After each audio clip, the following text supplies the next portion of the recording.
Hafner Energy, action ultra intéressante, mais action ultra risquée aussi, et ça il faut s'en rendre compte avant même de commencer la vidéo. Aujourd'hui je vais te montrer leur business, en quoi il est intéressant, les dernières news qui sont tombées sur le dossier, et pourquoi on est à un tournant de leur histoire dans la normale des choses. Et de toute façon si c'est pas maintenant, c'est jamais, clairement. Minute, avant qu'on aille plus loin, pense bien à t'abonner. 55% d'entre vous qui regardez mes vidéos ne sont pas abonnés. Pensez aussi à me mettre un like, c'est le meilleur soutien pour le travail fourni. Vous savez très bien que du travail aussi qualitatif sur des small caps, vous en trouverez qu'ici. Donc n'hésitez surtout pas à follow, on atteint bientôt les 5000. Je compte sur vous, on passe à Hafner. Donc, on va regarder tout ça dans cette vidéo. Je vais aussi t'expliquer ma position, on va regarder les finances de l'entreprise pour finir.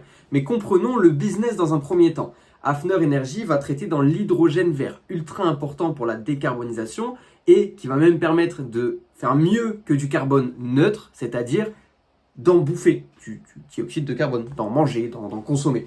Tout simplement grâce à la biomasse et des modules de thermolyse. Je ne suis pas scientifique, ok? Je comprends le module de cette façon. De toute façon, le schéma est ultra bien expliqué, ok? On a un module, Hafner, qui est capable de générer de l'hydrogène à partir du sol. Aussi simple que ça. De cette manière-là, ce module il peut créer du biocarbone qui est utilisé dans l'agriculture, il peut aussi créer du méthanol qui est utilisé dans les transports maritimes et dans les transports aériens, mais également créer du gaz utilisable en usine et du carburant entre guillemets utilisable pour les bus actuellement et pour les transports au global. Et le truc étant qu'on progresse très vite sur l'hydrogène, moins vite que prévu initialement, mais on progresse très vite quand même. Et Hafner a sorti un projet récemment ultra intéressant, le CIC, pardon, je vais dire CYC, mais non. Le but étant quoi? D'avoir une unité de production, Hafner, présente sur site, qui est capable de produire l'une des 4 technologies sur lesquelles Hafner est positionné. C'est-à-dire soit le transport maritime, soit le transport aérien, soit le transport par camion, par bus. Bref, là où ils sont le plus avancés, c'est sur le transport aérien, le SAF. Donc le carburant d'aviation durable, sur lequel il y a énormément de lois, énormément de normes qui continuent de passer, sur lequel même actuellement il y a un salon aux Pays-Bas. Okay, je vous la fais assez simple et j'essaye vraiment de vulgariser un maximum et de ne pas rentrer dans les détails. Mais le projet le plus intéressant, il est ici. Cependant, on a un newsroom sur Hafner qui est ultra important, puisque je vous l'ai dit, les CIC, je sais quand même, voilà, je vais essayer de vous le développer un petit peu plus. On est ici sur un module comme ça. Okay, dans lequel tu vas pouvoir être utilisé dans une usine, dans une station de bus, dans un aéroport, il en faudrait plusieurs pour un aéroport, on va pas se mentir, mais ces stations-là vont être capables de générer elles-mêmes, vous le voyez ici, de toute manière, 50 kg d'hydrogène par heure. Et ce chiffre est quand même au-dessus des normes de marché. Donc avec un module, tu peux gérer 50 kg par heure d'hydrogène. Donc, imagine si tu as 10 modules, tu as 500 kg par heure.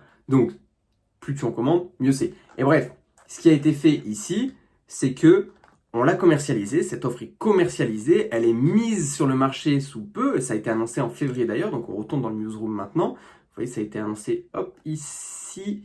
Hafner lance la gamme CIC, donc en janvier, conçue pour déverrouiller le financement des projets de biocarburant de taille intermédiaire, donc des stations de bus réellement, de l'industrie, des camions, des petits aérodromes plutôt que des aéroports, on va pas se mentir. Et vous le voyez, en mars, on a déjà une annonce par rapport à ça avec 14 réservations initiales sécurisées sur les 100 qui sont mis en vente, entre guillemets, les 100 qui sont délivrables dans les 3 ans à venir. Et en fait, toutes ces stations-là, si les 100 sont vendus, ça représente un volume déjà de 300 millions de chiffre d'affaires. Donc, on part du principe que chaque CIC coûte 3 millions, avec 14 réservations, ça fait 42 millions déjà. Et ça, il faut le prendre en compte. Et 42 millions, actuellement, c'est la capitalisation boursière de Hafner. Si je ne vous dis pas de conneries, hein, on va regarder ici. Je crois même qu'on a un petit... Non, on a 43 millions actuellement. Donc, on est quand même au-dessus.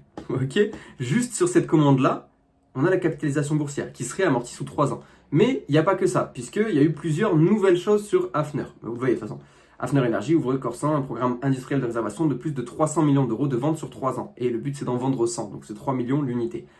Hafner sécurise 14 réservations, sécurise son crédit d'impôt recherche, et surtout, Hafner était présent en Corée, ce qui montre son engouement aussi pour s'internationaliser, et a signé un accord en Inde. Alors, c'est un protocole total de 15 milliards, sur lequel Hafner est positionné, mais ils ne sont pas positionnés sur les 15 milliards de la pipeline. Hein. Ça représente quasiment 100 millions en ayant lu l'article. Et actuellement, ils sont au salon du SAF, donc Sustainable Aviation Fuel, qui se déroule aux Pays-Bas, puisque c'est le pays vert, c'est le pays qui clairement a le plus de normes avancées sur ce sujet-là. Et donc, ils sont présents là-bas, Hafner, sachez-le. Et actuellement, le 23 juin, c'est-à-dire hier, au moment où je tourne la vidéo, ils étaient là-bas. Et demain, c'est pour ça que je prends un énorme risque sur cette vidéo, demain, ils vont poster leurs résultats semestriels. Alors, ce n'est pas les résultats qui sont importants, puisque ça va être catastrophique, on le sait. Le but, c'est qu'on sorte de 1 mois de période de silence, parce que vous le voyez, si on va dans investisseurs, qu'on va dans agenda financier, actuellement, on a une période de 1 mois dans laquelle on n'a pas eu la moindre info sur Hafner, ok? Et on a le 25 juin, c'est-à-dire demain au moment où je tourne cette vidéo, vous allez la voir vendredi normalement, donc ce sera déjà paru, les résultats d'Hafner et surtout les contrats signés par Hafner. Donc logiquement, vous serez sur cette vidéo après une baisse ou après une hausse, puisque ça va bouger dans tous les cas. Et le 26, donc le lendemain des résultats, le vendredi, au moment où je posterai cette vidéo, il y a une conférence de Hafner qui va être donnée avec potentiellement des justifications sur plein de choses. Donc il faut bien prendre en compte plusieurs choses et pourquoi la technologie Hafner est pertinente, ok? J'ai totalement omis de vous parler d'une technologie que Hafner a désormais, la génération H6 de l'hydrogène, ok? Et on va revenir aussi sur l'accord indien où je ne me suis pas trop attardé. Mais avant toute chose, laissez-moi vous présenter mon courtier que j'utilise personnellement. Vous pouvez le voir ici avec mon compte en dollars et en euros puisque c'est disponible dans 2 poches d'investissement et même dans 4 poches d'investissement avec les francs suisses et les dollars canadiens. Donc tu l'as compris, j'utilise XTB au quotidien pour mon compte titre pour investir. Tu as mes positions juste ici, tu as mes positions Microsoft, même mes options, mais je n'ai pas envie de te parler d'options actuellement, et mes actions Uber ici qui reviennent petit à petit dans le positif. J'utilise XTB personnellement puisque je n'ai 0 frais de courtage et ça jusqu'à 100 000 euros d'achat mensuel. 100 000 euros mensuels, 0 frais de courtage. Et je n'ai pas de frais de change non plus personnellement parce que je pose des dollars sur la poche en dollars. Mais tu peux, toi, avoir des frais de change si tu mets des dollars sur une poche en euros ou des euros et que tu achètes des actions en dollars. Il faut bien changer les euros en dollars. Mais au moins, tu es investi sur la bonne devise. Et ça, c'est génial sur XTB. Et ce qui est d'autant plus génial également, c'est que tu as un IFU qui t'est donné à la fin de l'année pour tes déclarations fiscales et que tu as un service client qui est ultra réactif. Et ça, c'est super intéressant. Bref, tu as un lien en description pour t'inscrire sur XTB tout simplement, où tu as le code j'accède JAXED. Ça soutient énormément la chaîne et ça te permet d'être investi sur un courtier où tu as extrêmement peu de frais et un très bon service. Maintenant, enchaînons sur Hafner. Pour ce qui est d'Hafner, hop, retournons sur cet onglet avec le projet indien, ok, qui est ultra important. Donc, on parlait de 15 milliards d'euros ici. En réalité, pour Hafner, on est sur, tu l'as ici, une unité de production d'hydrogène vert d'un montant d'environ 280 millions d'euros qui produira 6900 tonnes d'hydrogène vert par an grâce à la technologie propriétaire de gazéification de biomasse Sinoca, brevetée de Hafner Energy. Et ce qui est bien sur Hafner, c'est qu'on a du brevet. On a beaucoup de brevets, ça fait 30 ans qu'on est présent dans l'hydrogène. Il serait temps d'avoir des projets qui fonctionnent. Et justement pour ça, on a la génération d'hydrogène 6, la H6. Donc avec Inoka H6, pour une unité de 5 MW, le coût complet de production de l'hydrogène vert tombe désormais à 2,34 € le kilo, contre 3,57 € pour la génération précédente et environ 7,81 € pour les électrolyseurs. Donc la technologie de base c'était 7,81 €, on est à 2,34 €, on a divisé les coûts au kilo par 3. Et donc plus que jamais, et grâce à toutes ces recherches, l'hydrogène peut être rentable. Maintenant, on parle de rentabilité, regardons la réalité des chiffres sur Hafner et c'est là que je vais vous mettre vraiment la puce à l'oreille sur le risque qu'il y a. C'est que oui, on a une guidance qui est très forte pour les 2 années à venir, notamment grâce au contrat en Inde et aux différents CIC qui vont être vendus. Maintenant, la réalité c'est que c'est une catastrophe depuis que c'est coté en bourse, donc depuis 2022, et le meilleur chiffre d'affaires qu'on a fait en 3 ans, c'est 751 000 et on est en train de le faire sur les 12 derniers mois. En 2024, on fait 457 000. En 2025, je crois qu'on fait 300 000. Donc, on n'est clairement pas sur du chiffre d'affaires qui passe parce que on est sur une boîte qui est à l'état même maintenant de sa commercialisation. Et on est à un tournant de son histoire. C'est pour ça que je vous dis que c'est maintenant.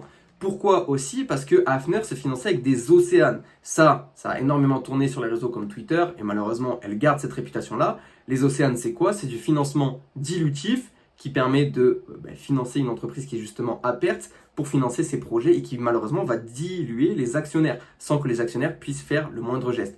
Ces financements-là, le dernier a pris fin en mai et littéralement c'était le dernier. C'est ce qu'ils ont annoncé, c'est ce qu'ils avaient annoncé déjà de base et ils l'ont respecté. Donc, ça sent bon. Par contre, si le moindre financement dilutif revient hors augmentation de capital, parce que augmentation de capital c'est différent, parce qu'en général on a des DPS, des droits préférentiels de souscription, mais des financements par Océane, donc par obligation, on n'en veut pas.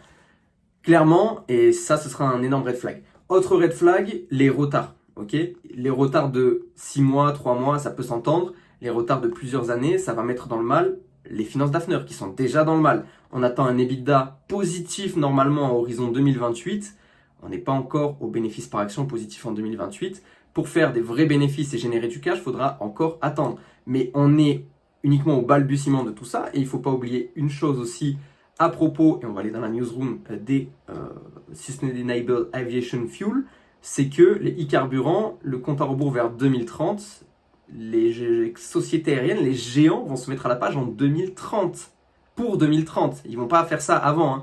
Ils vont le faire au dernier moment. Si ce n'est quelques compagnies qui vont essayer de gratter des petits labels. Mais Hafner est bien positionné dans tout ça. Et je vous rappelle, on le regarde ici, Hafner est positionné sur 4 grands segments de l'hydrogène. Bon, il va m'énerver là. Mais ces segments-là, je vais actualiser, ça va être plus simple, ces segments-là méritent pour les 4 de faire leurs preuves. Il y en a un qui est déjà en train de prendre du terrain, entre guillemets, c'est celui qui concerne les bus et les camions, qui roulent déjà beaucoup, vraiment beaucoup, au carburant durable. Mais du coup, dans toutes ces solutions durables, il y a également l'hydrogène d'Hafner qui va être vachement important. Et donc, on y arrive. Vous avez 4 segments. Je vous mets peut-être... cherchez Hafner, le site, si vous voulez plus d'informations. Je ne suis pas un scientifique, encore une fois. Je vois que le côté investisseur et je vois le côté surtout tournant économique qui vient toquer à notre porte actuellement. Et c'est pour ça que le titre m'intéresse. Et pour être tout à fait honnête avec vous, j'ai une petite position sur Hafner. Même si là, vous le voyez avec les dilutions massives, ça donne pas tant envie que ça sur Hafner, on est assez d'accord. Mais si on regarde ici, je ne sais pas si elle y est, mais on peut regarder par market cap. Donc pour vous montrer un petit peu la différence qu'il y a, Hafner Energy, si elle y est. On ferme ici. Oh, ça m'insupporte. Allez les pubs là, oh, c'est chiant. Que je puisse vous le montrer par rapport à la market cap. Vous voyez, au plus haut du plus haut, on était monté à 400 millions après l'introduction en bourse.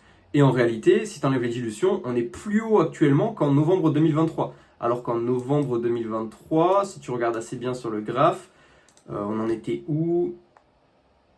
On en était, à quelque part comme 1 euro. Donc en réalité, sans les dilutions, on serait à 1 euro actuellement. Donc c'est qu'il y a eu quand même pas mal de dilutions. Donc c'est à prendre en compte aussi. Il y a énormément de risques sur cette action, je tiens vraiment à le dire, mais il faut la valoriser par rapport à son chiffre d'affaires. Okay, actuellement, vous le voyez, on a très peu de stats. Au niveau du prix sur le chiffre d'affaires, on a plus que ça. Hein. On a plus que ça. Puisque le chiffre d'affaires est à peu près de 400 000 sur l'année 2025. Et c'est cata. Et tout le monde le sait. Maintenant, il va falloir rebondir. Les résultats, vous les avez depuis hier au moment où vous voyez cette vidéo. Vous avez même eu la conférence. Je vous en ai sûrement fait un TikTok qui vous redirige vers cette vidéo d'ailleurs. Je me connais un petit peu. Mais voilà, il y a des choses à lire. On est au tournant de l'hydrogène mondial. Et Hafner est là depuis une éternité. Et Hafner a un projet qui marche d'ailleurs. J'en ai pas trop parlé. Mais si on retourne dans la newsroom, il y a un endroit où ça va nous parler de Marol sûrement, qui est le projet pour Hafner qui marche, qui est en route depuis un moment et qui permet de voir que justement on est rentable sur Hafner. Je vais le marquer peut-être ici. Hafner Marol. Hop, voilà. Et on a déjà un site qui marche en réalité. On a déjà un site qui fournit de l'hydrogène vert et qui fournit 15 kg par heure. Et c'était le site de base avec la technologie H4. Là on est sur la H6. Donc clairement, on est encore mieux. Et c'est un site qui est économiquement viable. Pas forcément rentable, il est viable. Donc, c'est juste une reproduction à la perfection qu'il va falloir faire. Une commercialisation très efficace via le CIC. Les 300 millions seront importants à faire, même si c'est sur 3 ans. 300 millions sur 3 ans, ça rapporte beaucoup quand même pour une nanocap comme ça. C'est une action qui est ultra intéressante encore une fois. C'est une action qui est très risquée. Donc il ne faut pas croire tout ce qu'on lit, il faut se renseigner plusieurs fois dessus. Il y a énormément de bullish dessus, il y a énormément de pessimiste à la mort dessus également, notamment sur X, enfin X/Twitter. Maintenant, il faut faire la part des choses et faire votre analyse perso et essayer d'aller chercher plus loin dans l'hydrogène, chose que je ne pourrais pas vous faire parce que j'ai pas le niveau tout simplement. Moi, je vois que la partie commercialisation qui est ultra importante et qui montre un tournant de son histoire. C'est réellement un pari plus qu'un investissement et c'est ultra spéculatif. C'est très important que vous n'y mettiez pas toutes vos billes dans le même panier. Et c'est ultra important aussi que vous vous renseigniez beaucoup plus qu'une vidéo YouTube pour comprendre réellement ce business et l'importance que le tournant actuel a. Ok, update 2 jours après avoir édité cette vidéo et la monté totalement, en fait il y a les résultats et j'ai pas capté ça et je vais vous les résumer assez rapidement pour que vous compreniez ce qui se passe. Niveau financier, vous le voyez à l'écran, c'est toujours aussi cata. On a un chiffre d'affaires qui progresse de 959%, mais un résultat net qui continue de se creuser malheureusement avec une position de trésorerie de moins d'1 million. Mais à ce niveau-là, il va falloir passer par quelque chose et il ne faut pas que ce soit pour se financer des océans qu'on a déjà eu l'occasion de faire, qui sont un petit peu le poison de toutes ces boîtes-là. Il vaut mieux passer par des augmentations de capital en gardant les droits préférentiels de souscription pour les actionnaires actuels qui passent franchement mieux, qui sont franchement plus clean et qui permettent de se financer en réalité. Mais il y a quelque chose qui est à prendre en compte dans ce rapport qui nous est paru et que vous avez normalement lu, j'espère, si vous êtes actionnaire ou si vous voulez le devenir en tout cas. Eh bien, il y a dans ce rapport des signes qui nous montrent que théoriquement, non, on ne sera pas rentable sur l'exercice 2026-2027, mais la commercialisation doit commencer, les premières livraisons doivent commencer et les précommandes qui vont ramener de l'argent pour financer justement toutes ces unités-là, eh bien, doivent rentrer en jeu aussi. Et c'est ce qui me fait dire que sur le côté financier, sur le côté financement plutôt, il va y avoir des augmentations de capital, j'en suis à peu près certain, mais il ne faut vraiment pas que ce soit via des océans, ok ? Et globalement, les résultats au niveau des annonces restent assez bons. Malheureusement, comme cette vidéo sort à 18h en même temps que la conférence Hafner, je ne peux pas vous la résumer, mais je vous mets le lien du Discord dans la bio où tout simplement, déjà on est plus de 3700 investisseurs particuliers, mais je vous ferai un résumé également de cette conférence. Donc le lien est juste en bio. Je me suis pris un petit lien, je vais la regarder et je vous ferai un résumé. Pas besoin d'aller la voir. Regardez cette vidéo, je m'occupe du reste. Bref, passons à la suite. J'espère que cette vidéo vous aura plu. J'aime bien vous montrer des actions comme ça très spéculatives, même si forcément ça m'expose si l'action prend 70% demain. J'assumerai totalement. Et de toute façon, j'ai une position dessus, je vous l'ai montré, même si c'est une petite position, j'ai 5000 actions. Donc ça correspond à peu près à 1200 € au cours actuel. Je suis déjà en plus-value, mais à suivre, je m'avance pas. Je sais pas ce que vont donner les résultats. J'attends tout comme vous et vous les avez vus. Bref. Pour ce qui est de nous, on se retrouve la semaine prochaine, lundi, mercredi, vendredi, pour des vidéos à 18h tous les jours de la semaine. Lundi, mercredi, vendredi, mardi, jeudi, 17h30 des lives. N'oubliez surtout pas de vous abonner. Je suis la seule chaîne, vous le savez, qui vous présente autant de nanocap avec une telle régularité. N'hésitez pas à vous abonner tout simplement, c'était Jackson. Ciao, ciao.